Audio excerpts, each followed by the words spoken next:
Thank you everyone for joining. Welcome along. This is the first webinar we've had from our Pacific Rise team here.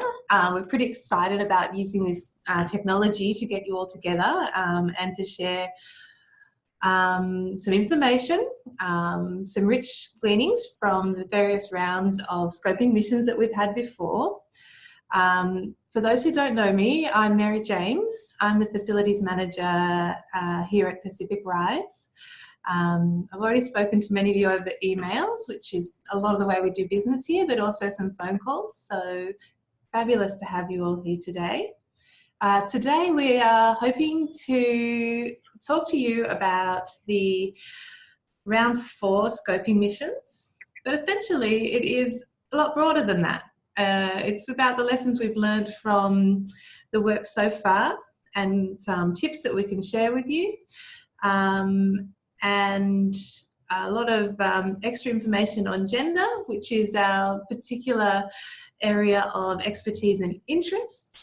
So there's myself here from Pacific Rise team, Kate, who's on the line, and Deanna. So you might notice we're from around the world. I'm here in Canberra. Deanna, you're in Philadelphia, correct? Yes. Great. And Kate, are you back in Phoenix now? Yes, I'm in Phoenix. Okay, wonderful. So it also would be great to share who we have online today on our call. We've got Abby Taylor from Spark, Andrew Varro, we have Guy Redding, Heather Matranga, Jessie Fisher, Caitlin Tate, Nicholas, Norm Jenkins and Virginia Bruce. We've got 2 of our other Pacific Rise team members on the other end too, Keith Tuckwell, our contractor representative, and Felicity Spirit, our fabulous communications guru, being part of the webinar as well. So a little housekeeping before we get started. I'll just get this up. So my screen.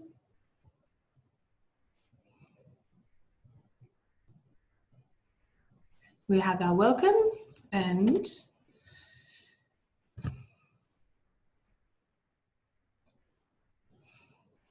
here we have some fabulous people from our TDI mission there, doing some of the scoping work, some beautiful faces. Next slide. So housekeeping. So just a little housekeeping before we get started. So questions during the presentation, please type them into the question box in your Zoom control panel, and we can either bring them up during the presentation, and we'll have some time for questions at the end. We're also recording this presentation for those who are unable to attend, and also for you to come back to if you like. We're also able to share with you the PowerPoint separately if going back to the full recording isn't exactly what you want to do. So but we will have the recording available via our online link, which we'll share after the webinar. So let's give it a go. The questions things will hopefully be easy to do, and we'll get on to our Pacific Rise update. So here is a list of the activities we've had so far on this slide. Whoops, go back. Activities to date, we're up to our 4th scoping round for Pacific Rise. We had 1 pilot and 3 full rounds. Of that, we've had 17 scoping missions, which have covered Fiji, Samoa, Solomon Islands, Papua New Guinea, Tonga and Vanuatu. As part of those 17 scoping missions, 112 businesses have been vetted and over 20 businesses have been identified for potential investment readiness support. So this leads to an estimated investment potential of up to 8.7 million. As part of the next area that Pacific Rise focuses, we've had 1 investment readiness proposal funded, which will focused on Vanuatu. The thing we're all really chasing is the deals and the investment. We're close to getting one of those facilitated through our fabulous intermediaries. We're not quite there yet, but that is the aim of the Pacific Rise program, is to facilitate investment into the Pacific. So that is what one of the big focuses of our round 4 scoping will be.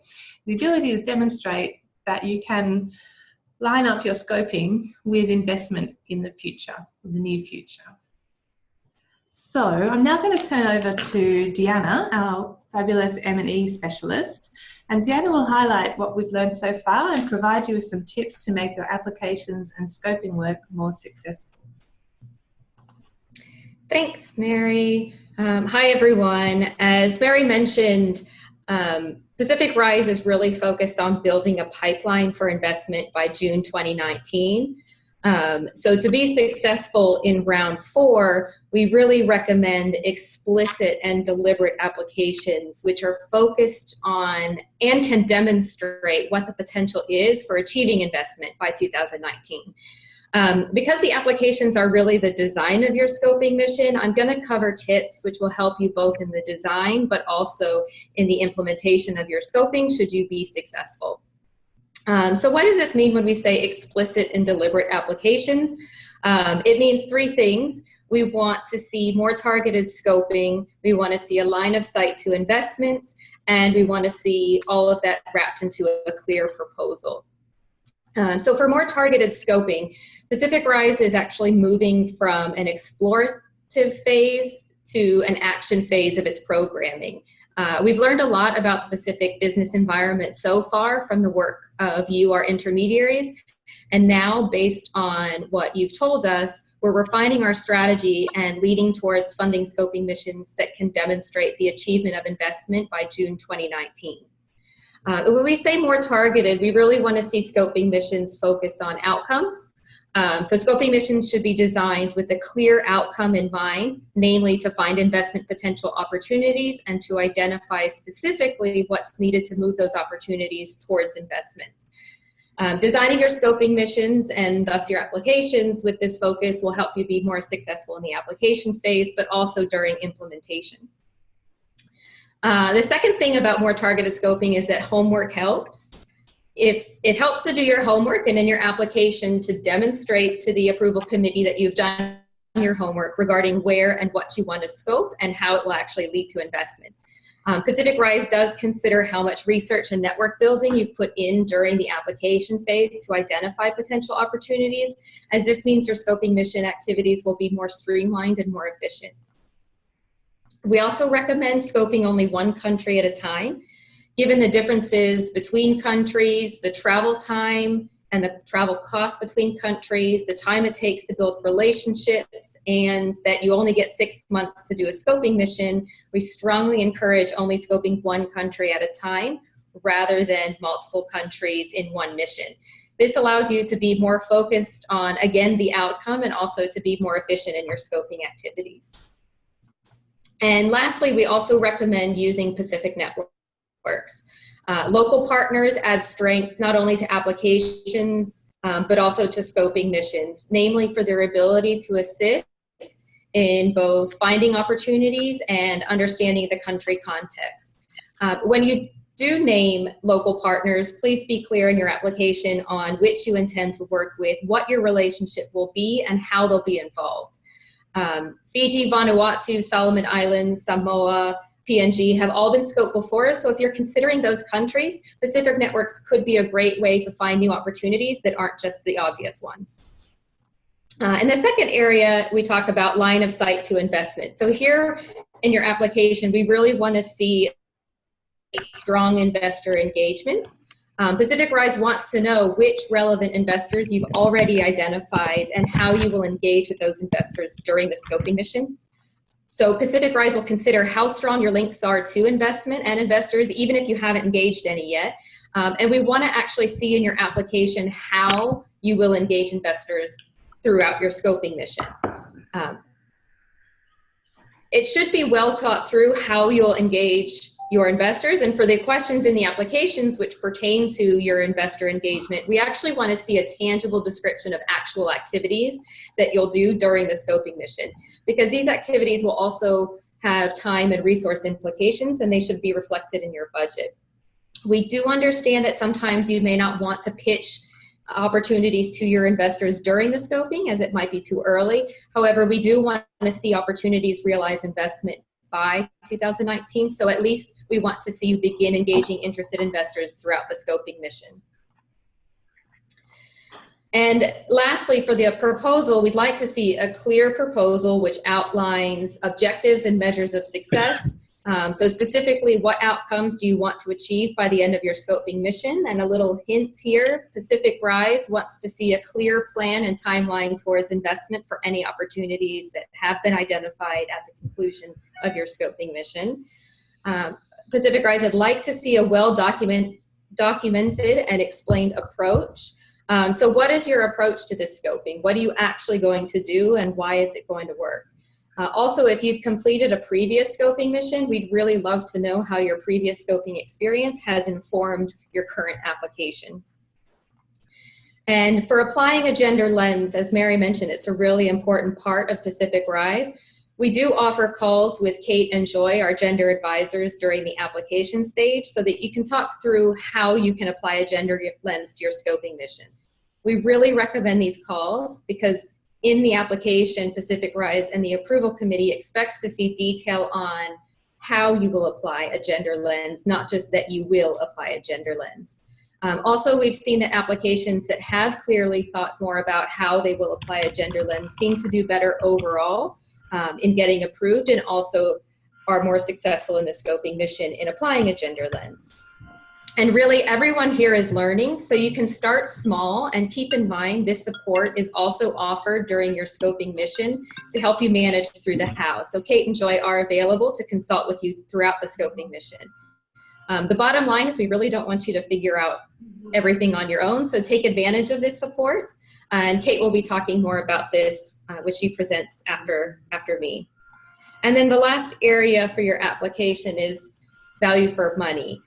Value for money is an important criteria for DFATs all around and for Pacific Rise as well. So co-contributions really can help demonstrate not only value for money for DFAT, but also your commitment to the scoping mission.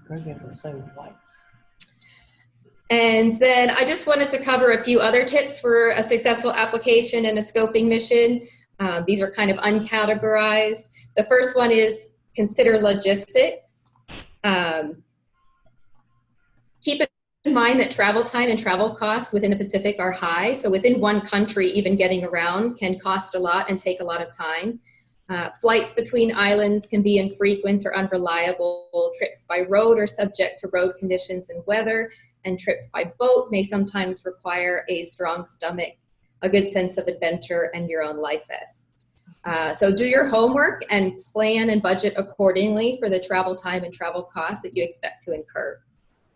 And secondly, regarding logistics, developing rapport can actually take a lot more time than expected, especially as outsiders in the Pacific.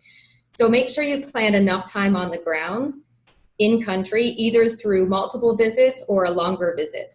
Typically, initial introductions or initial relationship building face-to-face is necessary.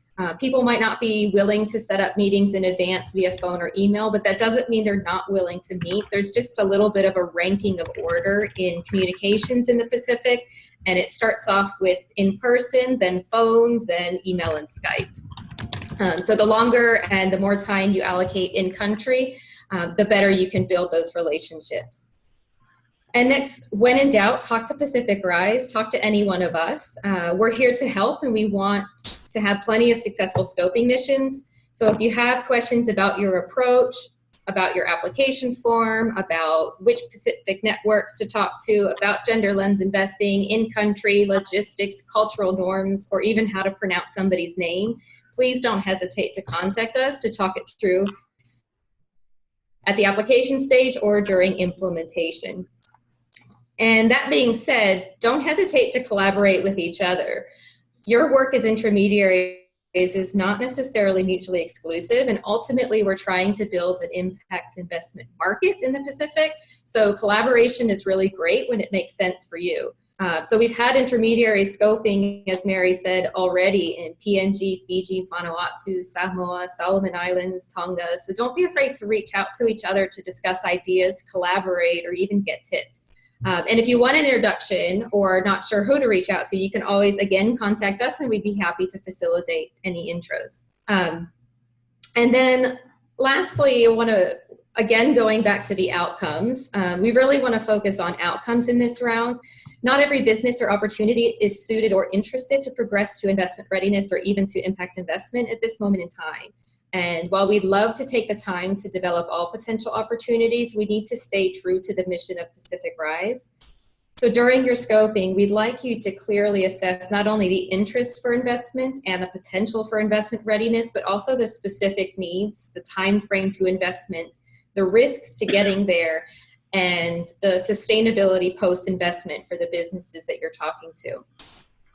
And really, at the end of your scoping mission, we want to see a clear plan and timeline that shows how this is going to move forward to investment. So keep that in mind when you're designing your mission and during implementation.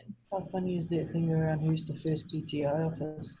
And also, what I like to say is honesty is everything and nothing is not nothing. So along those lines, if an opportunity or scoping goes the other way, we prefer you to be honest about this, both with yourself and with us, rather than spending time and resources pushing something along. So again, reach out to us if you want to talk through whether to pursue an opportunity or whether to leave it behind, because it just might not be the right time. And nothing is not nothing, because these occurrences can actually teach us a lot. So just because you pull the cord on something doesn't mean it was all for nothing. We can all learn from it and move on to the next thing. And I did just want to chime in a little note about reporting. As some of you know and have gone through the process before, our scoping missions allow you to report in your own format, in your own way. We just ask that you answer a set of questions for us. So in round 4, the reporting process will stay the same. We'll give you the questions, you'll submit a written report, and then afterwards we'll review it, and then we'll hold a debrief call to really discuss the intricacies of your scoping mission and next steps more informally. So the questions actually for the written report will be updated for round 4. So should your application be successful, you'll receive those with your grant agreement, but the process will remain the same. And always, if anyone has feedback or questions on the reporting process, please don't hesitate to reach out to us and let us know at any time. So that's it from me. I'm sure there's going to be lots of questions. I guess we'll save them till the end. Is that right, Mary? And then Kate can give her overview. Yeah, let's, so I've now enabled people to be able to speak through the Zoom. So if you do have a question as you go, you can ask. That would be fabulous, without having to type it if you wish. So thanks for bearing with me on that and with the presentation.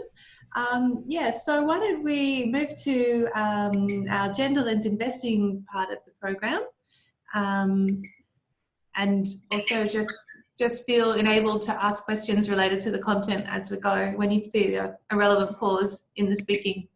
Okay. Great, thanks. Wonderful. So because we've gathered everyone here and we are recording this, we wanted to take an opportunity generally what we've learnt, and I think Deanna has a great summary of that, but also to talk about what we've learned in terms of gender lens investing and to share some examples of ways that intermediaries are applying gender lens investing practices. Because there's no one way to apply a gender lens. Okay, Guy can't hear me very well. I'm sorry, I've been sick. I will try and speak louder. Guy, is that better? Can you hear me better now? Yeah. Okay, he can't hear me. Not really. Maybe let me take my video off and I will see if I can put my phone closer to me. Hold on. Okay, what about now? Can you hear me better? Yeah, that's okay. Okay, so I don't have my video on, but I will put my phone. I'm sorry, my sound on my computer isn't working, so I had to use my phone. All right, so there's really no one way to apply gender lens to scoping missions. And so what I wanted to do was just share some of the ways that intermediaries are so that we can expand possibilities and thinking. Because what I've been super impressed with is intermediaries' willingness to really embrace gender lens investing practices and to think and try and understand how to apply it to their work. And they're doing it in a number of different ways. So the first way, which is probably the one that's most obvious to people and most easy to understand, is that we ask that shift receive invest. That's about prioritizing companies that might have an impact on women's economic empowerment or focusing on products and services for women. And we're definitely seeing that happen. Spark strategies in the Solomon Islands with a focus on looking at maternal health and female hygiene, and other intermediaries who are prioritizing and focusing on women-led businesses in the Pacific. And so that's one way that intermediaries have been looking at gender lens investing. And what we've said is that's awesome and a great start, but also can we expand possibilities and look at other ways? And a really interesting example where one of our intermediaries has used gender analysis and looked at eliminating bias in their analysis of investment opportunities is TDI in Vanuatu. Excuse me. I'm just going to mute myself. Sorry. I'm going to cough.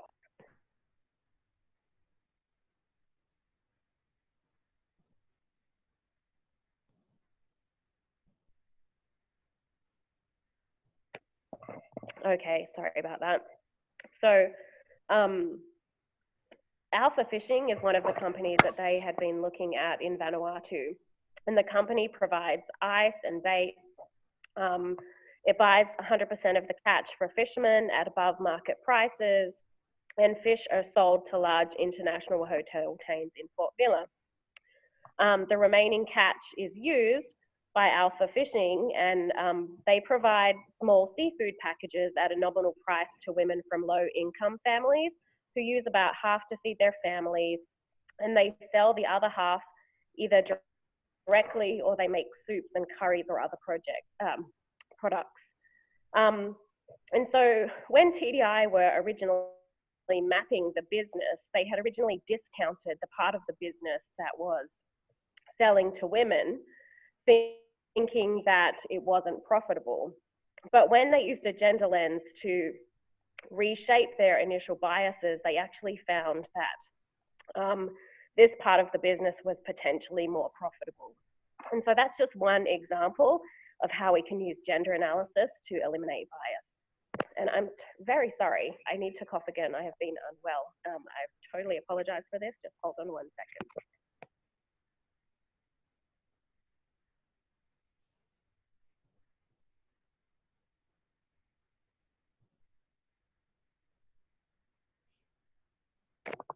Okay, I'm going to try and keep going. We've also got some really good examples where intermediaries have done more than one scoping mission, and they realized that rather than just looking at applying a gender analysis to an actual business, that they needed to step back and look at gender patterns across the sector or the country or the value chain and use that to help them to identify opportunities rather than just focusing on what the gender patterns in the actual business might be. We're also seeing some really great examples of intermediaries looking at alternative capital structures. And so social outcomes in Papua New Guinea right now are exploring the use of a bond, looking at building a road, and instead of just designing a road around economic outcomes, they're applying a gender analysis to this and thinking about if they commissioned and designed a road for the specific purpose of generating outcomes for women, where would those roads be and what would they look like? And then mapping that against economic outcomes. We're also seeing intermediaries really start to value different types of expertise in the Pacific, tapping into new resources, recognizing the assets that women's organizations and gender specialists in the Pacific can bring. You know, what we're trying to do is create social change, and we have women and women's organizations in the Pacific with a powerful history of successful social change models working with cultural norms and nuances in the Pacific. They know how to do it. They're well connected. They have a wealth of data and resources, and they might not be traditionally who we think we would go to when looking at finance, but really intermediaries are starting to expand who they see as having expertise and the different types of assets that different partners in the Pacific can bring. And so that's been fantastic. What I've been most impressed about is that, you know, our work with intermediaries and our partners to educate them on gender lens investing practices is making a real difference. We went from the start of the program where people said to us, look, we don't even know if there's any deals to be done, and then you want us to focus on gender, and they really saw gender as something that was going to narrow opportunities. And I think there has been a real shift where intermediaries are now seeing that focusing on gender can expand opportunities. I think the PNG bond is a really great example. The alpha phishing example is a great example of applying a gender analysis, actually expanding opportunities rather than narrowing them.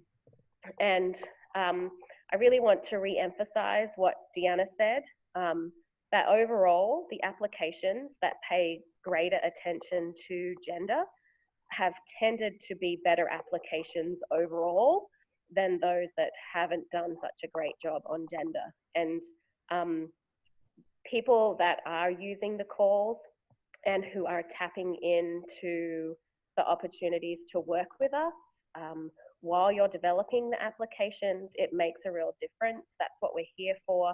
We're about learning and growing together, and I really want to emphasize that. So please get in touch with us if you're applying in this round so that we can get those calls scheduled. I think the reporting has shown us that almost all intermediaries have really recognized the need for support and navigation when applying a gender lens. We've provided access to information and contacts, and several intermediaries have also touched base with us during their scoping missions, feeling that they wanted to talk through and clarify the gender patterns that they were identifying while they were doing the scoping to make sense of them and how that would apply to the business or in the investment model. And we are really open to that because we see it as a learning process for all of us. So again, during scoping, we would also encourage you to get in touch with us. I have seen that, you know, applying a gender lens is really helping us to broaden our pipeline. We're drawing interest from an expanded set of potential investors. I think, you know, we took our investment thesis and our gender lens investing approach to SOCAP, and there was clearly interest by stakeholders to hear more about how we've built a gender lens into all of our systems and processes. We spoke on a panel discussion about the work on Pacific Rise, and I think what we're doing is really gaining a lot of traction, and so it's a really great opportunity for all of us to move this forward. And we're also seeing it influence practices within intermediaries outside of what they're doing with Pacific Rise, which has been fabulous. We had an intermediary using funding from Pacific Rise conduct a gender analysis of the coconut value chain in the Solomon Islands. And they also conducted participatory gender audits with 2 of their key partners, including a large bank. And they noted that, you know, working with Pacific Rise and getting the funding from us and the motivation from us to apply gender analysis has been really influential for them. And this focus on gender is really now impacting the design of their overarching impact investing framework for the organization. And so for us, that's great. So I think, you know, we are breaking ground here in the Pacific with the work that we're doing, not only to build the market, but to include gender lens in that. There's many different ways that that's being applied by intermediaries, but overall we're seeing, you know, a range of really great approaches, and we're interested in continuing to expand the possibility and doing that together. So just encouraging you to work with us. And I think everything that Deanna said, I would just second in terms of that. Great, thank you. It's absolutely true that gender equality continues to be an issue here in Australia, in our own workplaces, and the things that we do in our own finance systems here, and it certainly can be a barrier to economic development in the Pacific. So I think that using the gender lens means that you're just opening up more opportunities to address those the issues there that we're all motivated to work on. It overlaps in every aspect of life in the Pacific and here in Australia. So not addressing it means that you're missing out on a whole bunch of opportunities to improve your practice and to improve the impact that you'll be having in communities. And also it's just a good way to do things. And so kind of say in all the materials, it's not just the right thing to do, it's the smart economic sense thing to do. And while, you know, I'd put more value on the right thing to do, it's just something that makes good sense for the Pacific environment, perhaps more so than a lot of places. So I think it might be a good chance for us all to have some questions on kind of the information we've heard so far. If people felt they had any questions on the gender lens content or on the tips, just before we get too far away from that content. Has anyone on the line got any questions for Deanna or Kate so far?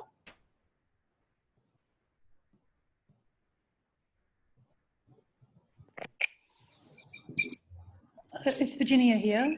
Can you hear me? Yes. Yeah, hi.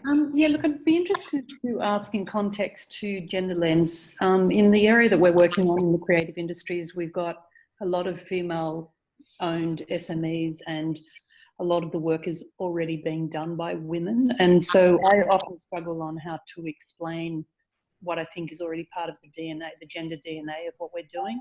So is there any ways that we could possibly, you know, share that information? Because for us, we already embrace the whole gender and female participation and equality and in the whole business model that we're putting together. So how do we explain that better? Thanks, Virginia. That's a great question. I guess for us, it would be showing us your understanding of what the gender patterns within the creative industries are. So we know, for example, that there's a lot of women who are working in that area, but broader gender patterns around women's leadership, around women's safety, other gender patterns would impact on women's work in that sector. And so it would be outlining what some of those patterns are and the different risks and opportunities that they might pose to the business model. Okay. That would be a great start. All right. Okay. Thank you. If that makes sense. Yeah, I think it may be just that we identify, yeah, as you said, outline what patterns we're already aware of. Do we need to then also outline how we're addressing those patterns, or how do we? That would be great. And to show how you've thought about how they could pose a risk or an opportunity to the business model, and then what you might be doing to mitigate those. Okay, thanks. Because we know that you're right in it. And I think just making it as explicit and visible as possible. is good. Yeah, I mean, we've read some interesting research from Papua New Guinea that sort of talks about the obstacles to growth, more obstacles to growth of those SMEs as it relates to how it's perceived, whether it's a female founder in the SME or a male founder, and that their lens on what they see and perceive as obstacles is very different. Mm-hmm. Yeah, that would definitely be really interesting to explore. Okay.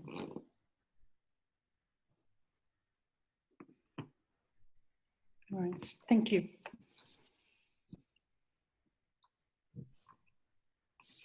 Thanks.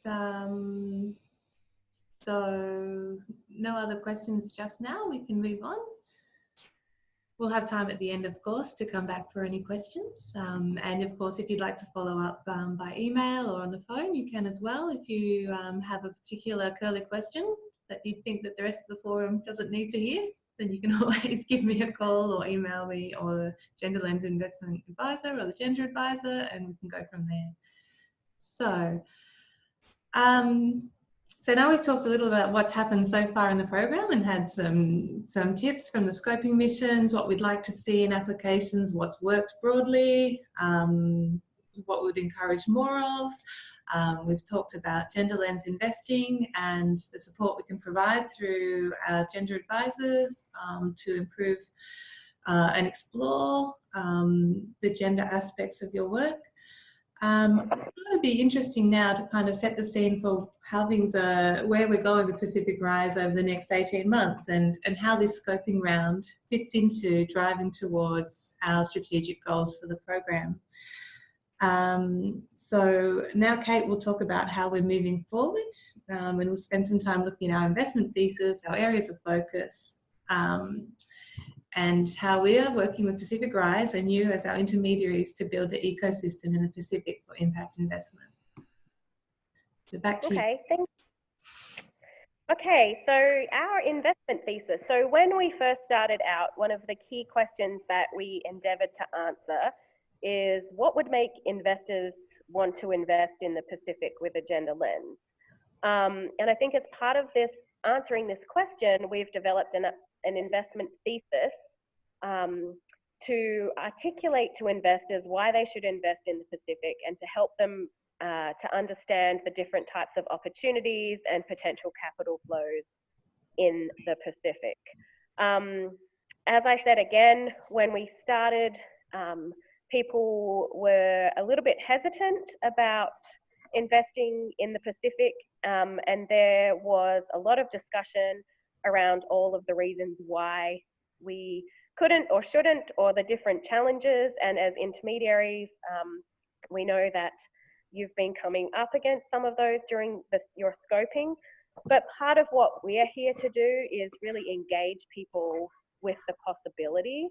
We want to, instead of people immediately thinking about the challenges, we really want to expand people's possibility and imagination. So can we actually imagine a positive future of the Pacific in 15 years and invest now to support the creation of that future?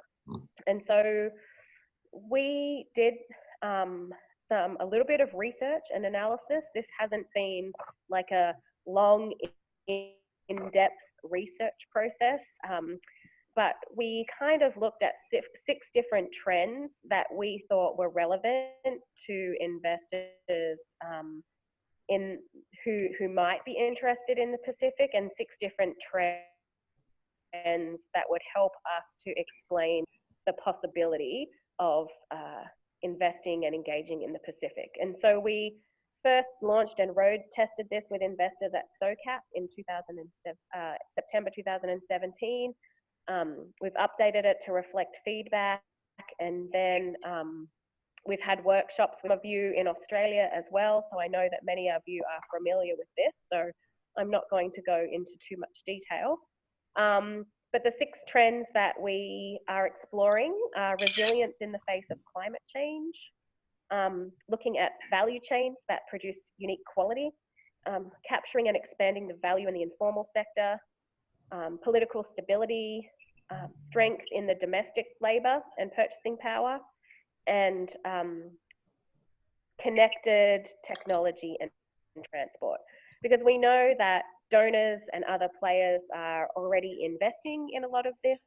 And we thought that as well that some of these areas like climate change, for example, when we talk to investors at SOCAP, they might not have ever thought about investing in the Pacific before, but they're really quite interested in climate change. And so our investment thesis gives us a platform from which to engage investors and also to look for opportunities.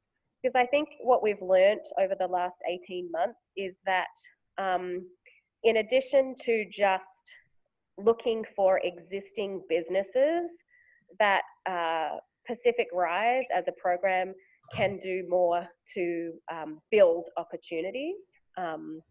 It might, there might be opportunities for investing in climate change, and that particular company or particular platform or way of investing doesn't exist yet. And so that's something that Mary's going to talk about in a minute, how we move forward.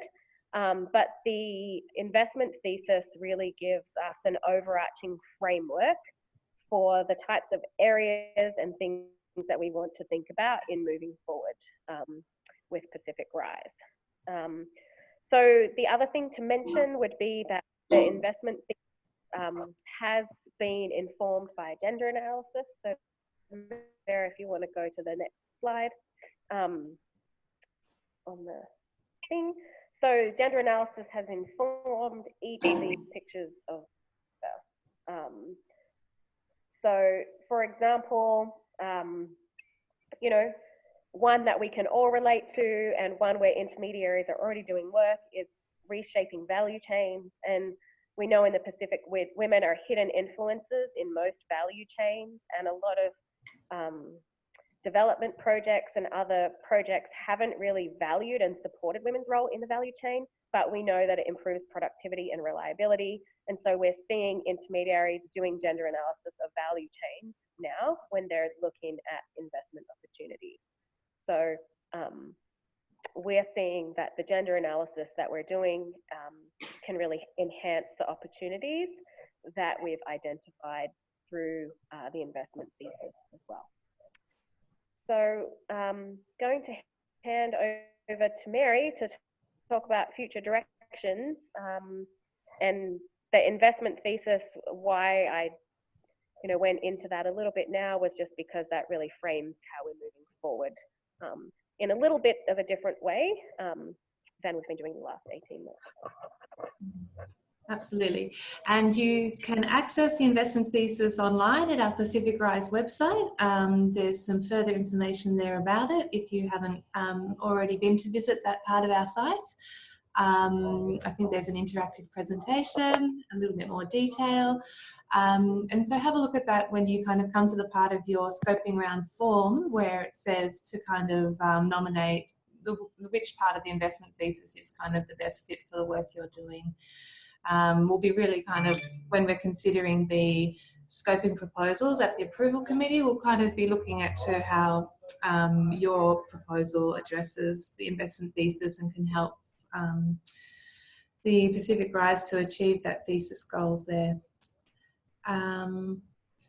So our future directions. So this is a diagram which I guess is just useful in terms of thinking about what Pacific Rise does and how the intermediaries and the scoping work fixed into a broader picture of what we're doing together with you around building an impact investment market in the Pacific and really introducing capital into social enterprises in the Pacific.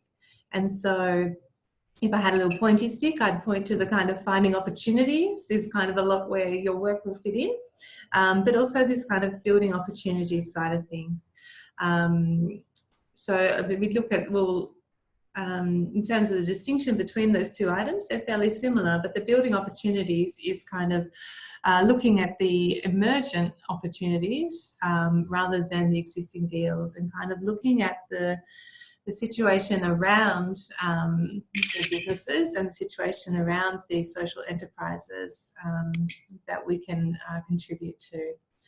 So you'll see also there's some other work that we'll be working on behind the scenes, but also with some of your inputs at times and tapping into your knowledge of the Pacific and the knowledge of the business environment we'll use to kind of assist to drive the Pacific Rise work forward on a broader sense. We'll follow up with any questions on that. That's not really needed to go into much detail on now. Okay. So I guess we've come to the part of the webinar where we've got some time devoted to question and answers with you all. It'd be fabulous if you felt like piping up with some questions and we'll kind of go from there. We've got quite a bit of time actually, but we'll take the time that we need to cover off on your questions. Mary, it's Kate. I might just mention that we are planning to carry out 3 scoping rounds this year, and we want them all to be contracted by December 2018 to enable the scoping studies to be completed by June 2019. We're also going to be hosting 2 trainings for intermediaries in Australia, probably maybe April and September, and include more support for gender. We are also hoping to develop some specific tools for intermediaries that are focused more on conducting gender analysis and creating a library of resources that would be aligned to the investment thesis. Something I would like to flag, we've talked to a couple of different intermediaries about, but developing an approach to supporting investment readiness. So whether Joy or myself would team up with those of you who are putting in an investment readiness application and actually accompanying you on that trip to test. We want to develop and then test some kind of investment readiness tools that are informed by gender.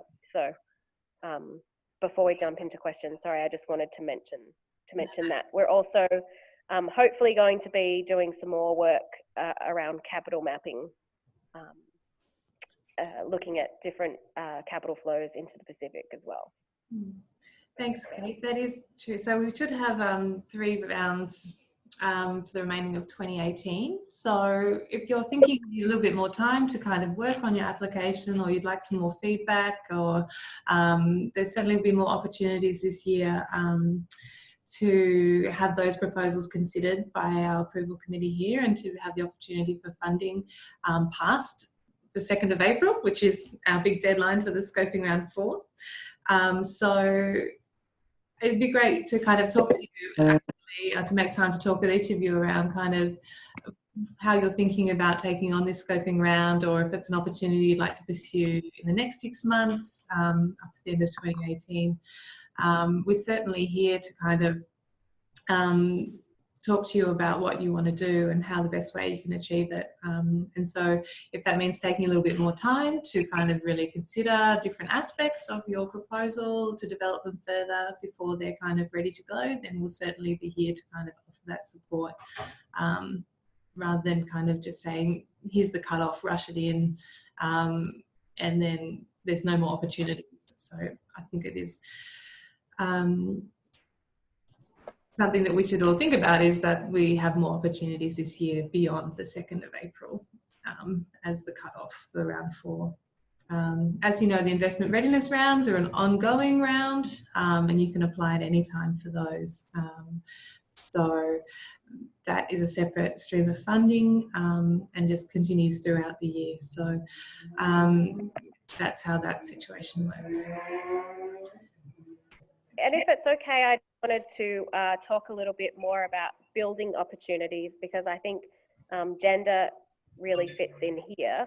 You know, so through our previous scoping rounds, we've been really looking at existing businesses, and I guess what we're interested in terms of the investment thesis as well, is looking at solutions to problems in the Pacific. So you know, similar Pacific-based problems are potentially being solved in other regions like waste management, and the solutions may align with the investment thesis and be applicable to the Pacific. And so, you know, how could we explore these potential solutions and test their relevance and applicability, and build opportunities for investment in the Pacific? I'm interested in that because one idea that we've been talking about for quite a while is looking at how can we use finance to address gender-based violence. So that's something that we want to think about more as well.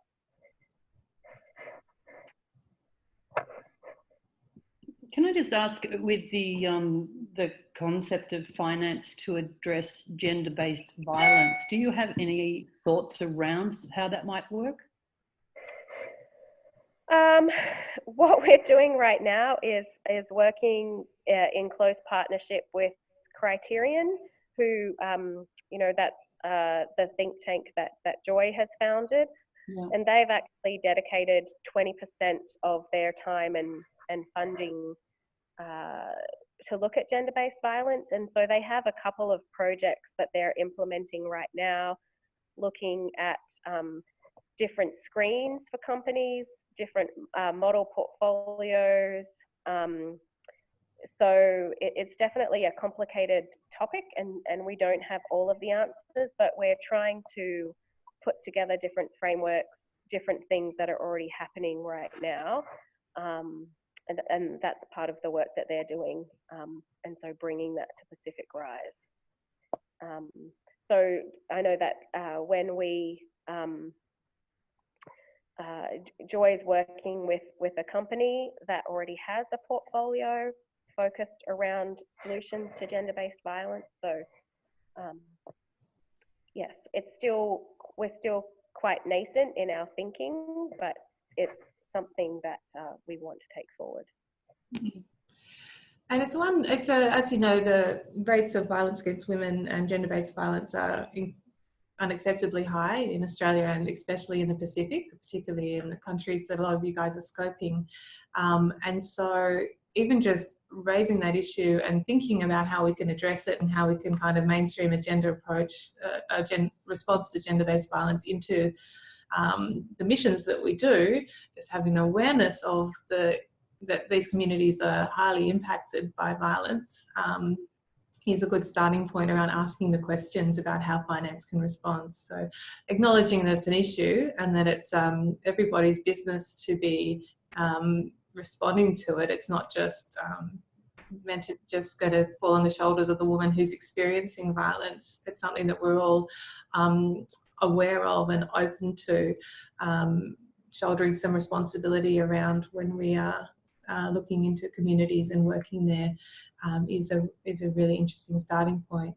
But we're starting to see some interesting things which kind of are more around a shared value or a corporate social responsibility response to gender-based violence, or providing services or raising awareness around the issue. And it's about how do we take the next step from moving along the continuum to kind of saying, how do we use finance to address or impact investment to address gender-based violence, provide services for victim survivors of violence, and how do we look at our businesses and be aware that our employees are most likely experiencing violence in their homes, or their neighbours are experiencing violence, and what's the impact of that on our business and how we run. And, you know, does it add to our profit, or does it decrease from our profit, in a very basic sense? So once you start understanding that these issues exist, we are part of the way, a very small part of the way, to kind of say, well, how do we use a kind of impact investment approach and a gender lens investment approach to addressing this? So we're moving just on from a philanthropic or a corporate social responsibility or even a shared value approach to addressing the problem. Yeah, and one of the things that we're looking at doing is could we create a tool that would help to support you to assess risk in investments around gender-based violence, and a tool to equip intermediaries to look at gender-based violence within due diligence as well. So, I mean, Yeah.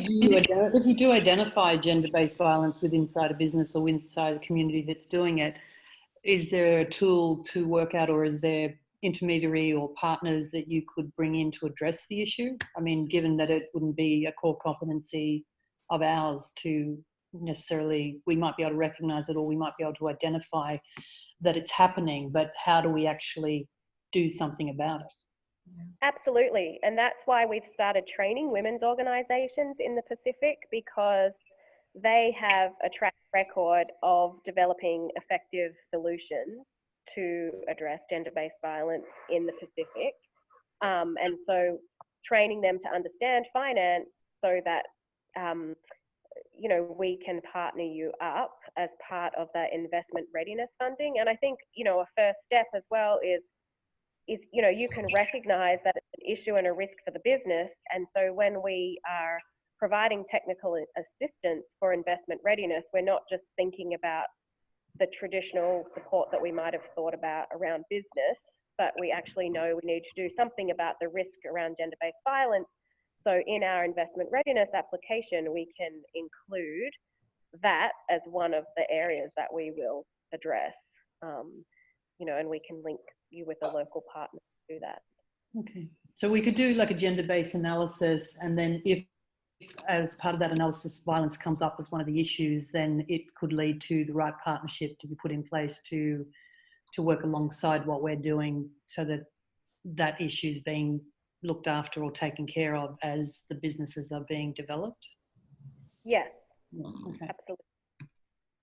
And I think it's Felicity here, communication specialist. You know, some of the things that I've heard from intermediaries too is that it's quite a challenge, you know, from us in our perspective going in and having sometimes these very difficult conversations, you know, around gender-based violence and wanting to ask questions, but in a sensitive or, you know, culturally appropriate way. And I think, again, that's where Kate and the local gender specialists can also help, you know, navigate, I think, that culturally sensitive approach, so that, you know, we're not seen as coming in an inappropriate way, I guess. So, you know, again, we strongly encourage you to take advantage of Kate, who has had extensive experience in the Pacific and working on this topic, as well as obviously the gender people on the ground. Yeah, okay, that sounds great, thanks.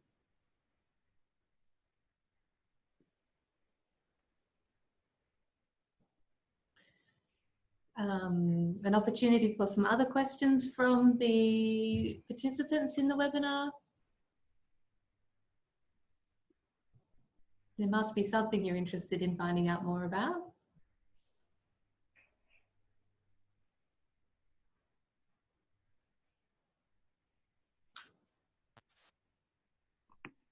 Can I ask one more with that? Just if there's nobody asking something, but one of the questions I do have is with size of investment. I mean, and that how to consolidate, you know, capital flow, or who is interested in the Pacific. I mean, given that investors are sort of, there's a struggle to garner that sort of response in the Pacific, how do we sort of identify a pool of investors that may be interested, and at what level are they interested? I mean, in conversations that I've had with APEC and looking at some of the things that are happening there, you know, they all talk about SMEs being the backbone of the economic development of the Pacific. But is there a lens on the size of investment that is being sought, or, you know, from Pacific Rise's perspective? I mean, is there a particular scale that is being considered?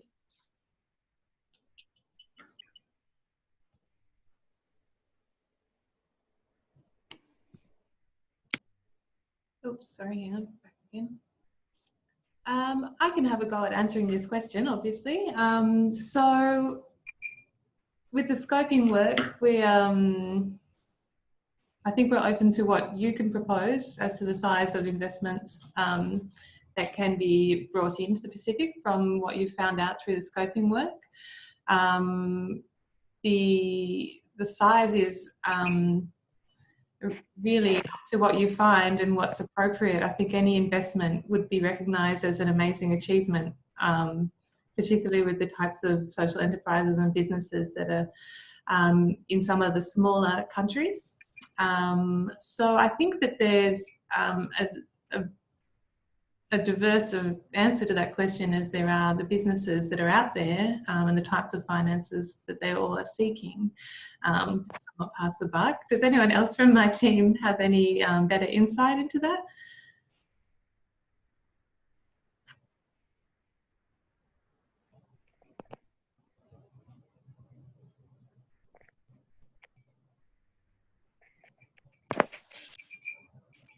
Yeah, I don't, Mary. I think in regards to the size of investment expected or sought by Pacific Rise, there was nothing really there was no real criteria around it.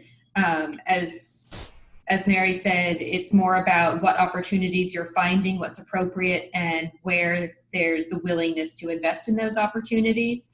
I know there has been some concern amongst intermediaries that a lot of the investments within an individual business can be quite small in terms of what they need to grow and what they can take on. And there's a big question mark around whether or not there's going to be investors who are willing to come in at that level of investment, and particularly in a sustained markets built kind of way, especially given the cost of due diligence and the Pacific being less known to investors and much further away, both in distance, but also in understanding and knowledge. So I think we're still kind of exploring that angle as to what type of investor and how the investments and opportunities that you're actually finding in the Pacific, how they can marry up with investor expectations. And my understanding is that a lot of the investor engagement will also continue to look into that as well.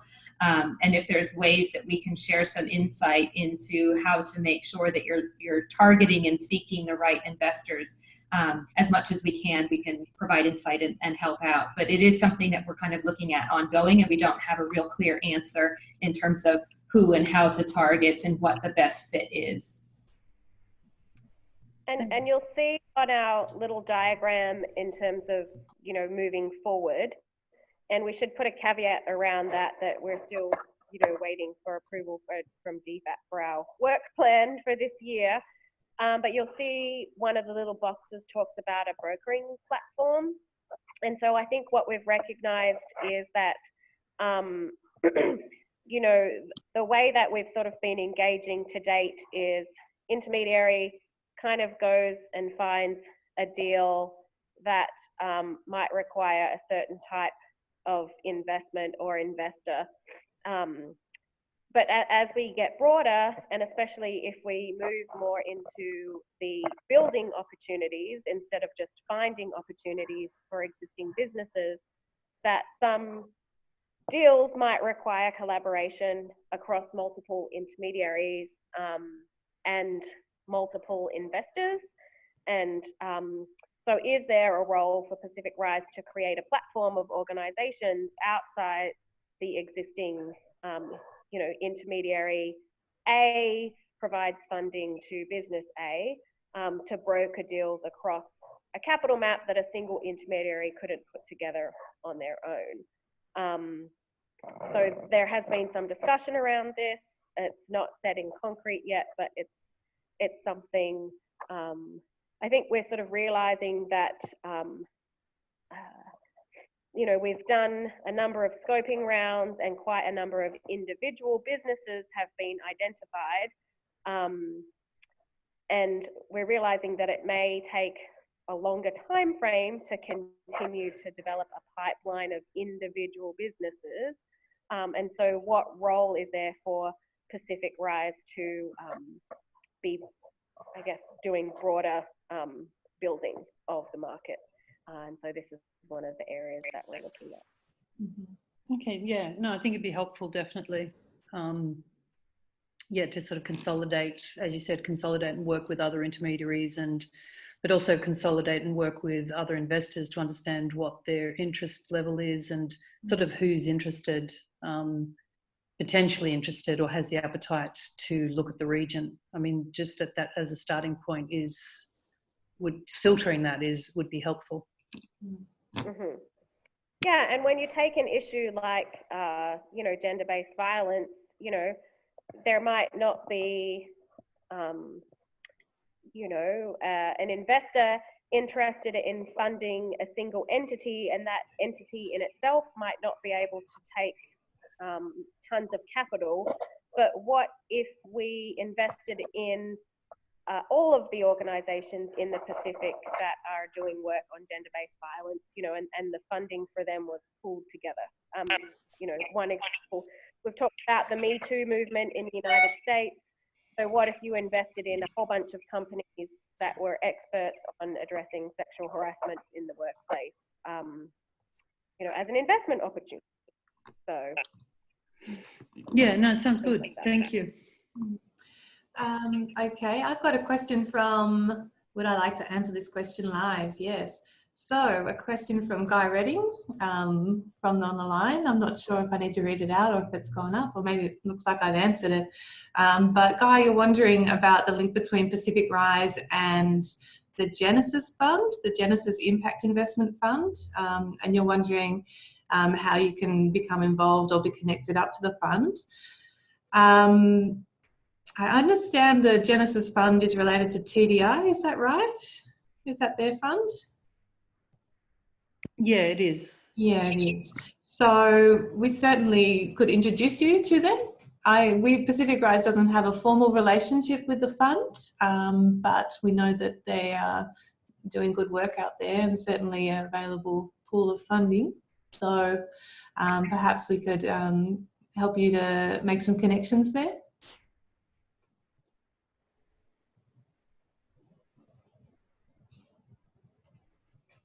Is anyone from TDI still on the phone?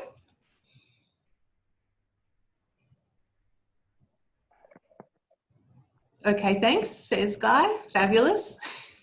Is that popping up on everyone's feed? I feel isolated in my own computer here, sitting in my own room. Okay. Some other questions we've got time for? Yeah, I've got a question. Just going back to the future directions slide that you went through before, and looking at the finding opportunities and building opportunities. It sounds, and that's a clear question in the application form, which of those are we looking at?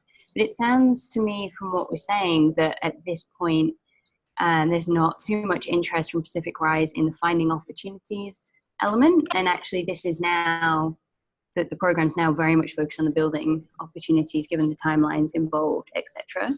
So I wonder whether you've kind of thought about that at all, and whether there actually is funding available currently for the finding opportunities side of it. No, we are absolutely focused on finding opportunities in the next 3 rounds. That's kind of our bread and butter around connecting up investors and social enterprises and businesses. But we also want to have applications that address that wider issues to be considered. So we've just kind of put on the form that you can indicate which. It's not a 50-50 split around how the funds will be dispersed across those. It'll just be on the merits of the applications that come through. And if you see kind of around our mandate is kind of around moving capital to the Pacific, some of the more direct ways to do that is to identify a business or social enterprise and to connect them up with the investor. So we certainly will be looking closely at applications which are working around the finding opportunities. And we certainly are looking to fund those types of applications. We just wanted to kind of find a way to describe the types of other important work that people were interested in carrying out, and to kind of have that kind of codified in our form and have a way of us considering those types of activities alongside the scoping work to find investable businesses directly. Okay, I mean, I think I might just be missing something. Could you just really, just back to basics, explain for me fundamentally what the difference between the two elements are again? Sorry, I know that you ran through this before, but I think I'm just not totally clear in my head which side we would actually fit into. Okay, no problem. I can do Mary. So finding opportunities is there an existing business out there that you can work with and get them capital? So the business already exists and you go and find it, and then you work with them to receive capital.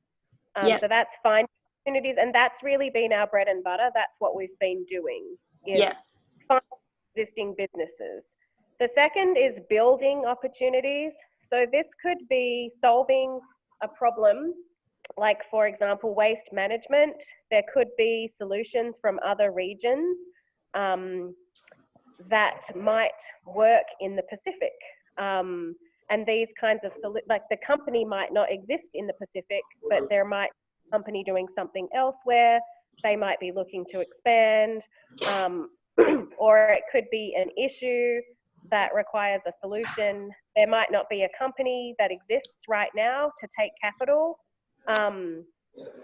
but the Pacific needs, we want to look at potential investment down the track to find potential solutions, to test their relevance and applicability, and build new opportunities for investment. So I think, does that make a better distinction? It's so the business definitely. might. I actually completely misunderstood building opportunities, so my apologies about that. So, You've explained it. What's written is making a lot more sense to me, but it sounds like the pipeline for investment for those types of opportunities would probably be longer.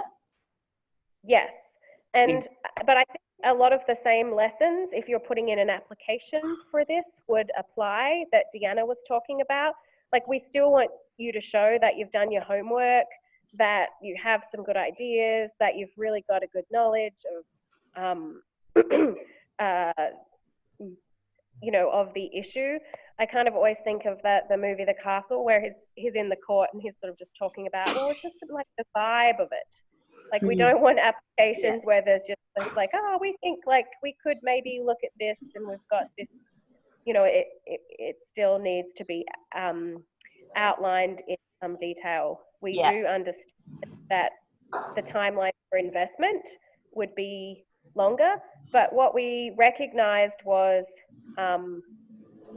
because, for example, we've already had a number of intermediaries do scoping in Fiji, and there's only so many businesses right now in Fiji, so there's some overlap in what intermediaries are currently identifying, and we do need to do more work around building the market.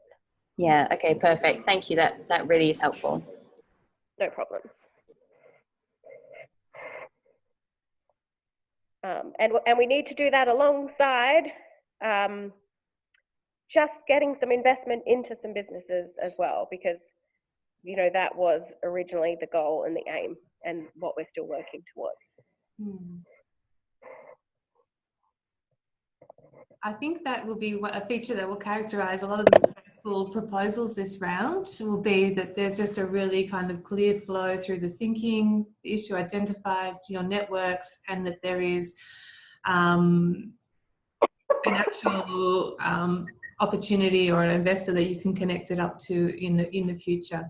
I know it's a lot to ask, but I think it's just in comparison to some of our earlier work where we were hoping to look to see where we hadn't learnt as much from the process yet, and so we've learned a bit more about what kind of is going to be successful and what can really tighten up a trip and what will actually lead to investment. And some of that is that you have a really clear line of sight between your idea, not just going, oh, this would be nice, but having an actual pragmatic plan to go out there and do the conversations, make the relationships, help the opportunities to grow, and then to connect it to the investor at the other end. So we will be looking for that in these scoping proposals. if you want to talk more about the things we've picked up from individual countries through the rounds, please, we can do that one-on-one if you like. When you put your proposal in, or you want to give us a call and say, look, we're interested in Fiji, we're interested in Papua New Guinea, we're interested in Solomon Islands, definitely reach out and we can share what we can around sort of things we've learned through the previous 17 missions that we can share, and that we can connect you up with people like Pacific Trade Invest, or to talk to other DPAP programs around what they've learned from the environment. They've been at it a lot longer than Pacific Rise has, so there will be some other kind of information that can potentially help to improve the line of work that you want to do.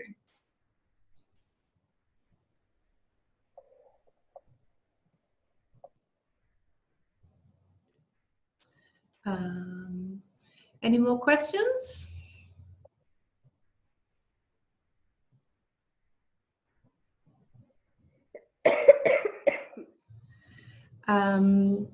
So perhaps I'll outline the process from here relating just to the scoping round 4, because I think that's what is most of interest for now. At the moment we have the link is live. You should probably have been sent the link, or you can ask me again if you need to access a link for the Smarty Grants portal, which is where you put your application in. That will be open until the 2nd of April. That's when the applications close. If you would like to talk to me about your draft before then, I'm happy to receive submissions, to share them and to check in with our advisors from the team as to your questions or to parts of your proposal. So do take the opportunity, if you're ready, to share a draft of your application sooner than the 2nd of April, and I'll do my best to kind of look at those and connect you up with some advice. The other opportunity we have at the moment is to speak with Kate and Joy in a kind of 1-hour phone call around the gender aspects of your application. And as Kate had kind of highlighted before, once you start looking at the gender aspect, it just really gives the opportunity to dig into a lot of the other assumptions in your proposal. I think it's just great to have other people to bounce the ideas of your proposal off, an external ear to hear it. Absolutely take the call to improve the gender aspect, but as Kate's saying, it also may improve the rest of your proposal, and it's just great to kind of bounce ideas off as many people as possible. So to do that, you just need to line that up with maybe reply to the email that Kate sent out today, and I can also provide you with the contact to line up that call. So as I was saying, the applications kind of are due on the 2nd of April, so do feel free to be in touch with me before then, either by email or by phone, and we can kind of answer any additional questions you have on that. There will be additional rounds this year, as we mentioned. We don't have the dates set for those yet, but I anticipate there'll be one in another 3 months, and then another 3 months on from that. So those are some kind of times to aim for, I guess, if you were thinking, gosh, can't get it all ready for the scoping round 4. But do just reach out to us, because we are really happy to talk about the ideas and the proposals and the best way to kind of angle them so that they can be kind of successfully considered by our approval committee. You might be interested to know that the approval committee is made up by some independent representatives from the impact investment community, someone from Pacific Trade Invest Australia. We have a representative from DPAT and a representative from Coffee, which is the company that manages Pacific Rise. So it's just interesting to think about the kind of type of expertise we have that comes together to meet to consider the proposals. Yeah, so please start talking to us about what you have in mind. We'd be really keen to see before the 2nd of April what we'll have coming across our desks, and we certainly are a resource for you with all the things we've learned from the previous rounds to try and improve what you have or to kind of refine further your ideas. So please take advantage of that and be in touch. Were there any additional questions that people have come up with? I see we have some kind of connections happening between Pacific Trade and Fish X Lab, so that's a good outcome from the webinar as well. And don't forget that you can reach out to each other as well to learn from each other's ideas. Certainly, everyone has a lot of kind of energy and expertise that we can all draw from.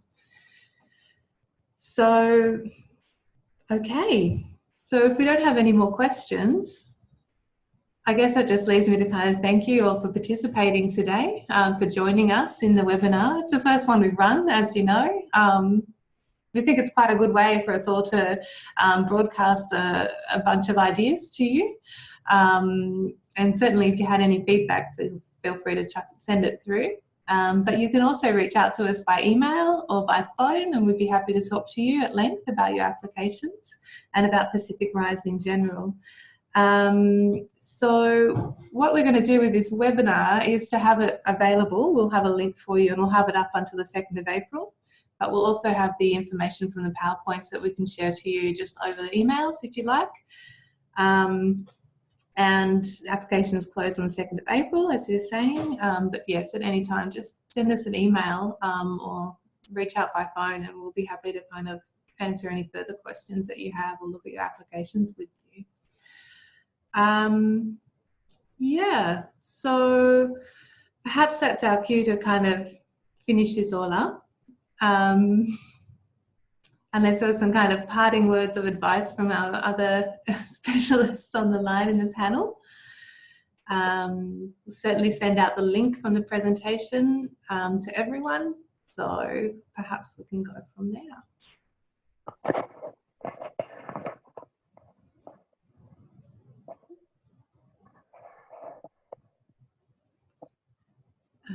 Okay, all right.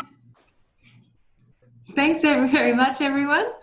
And I look forward to talking to you in the next week and a half before Easter, which is when the applications are getting in.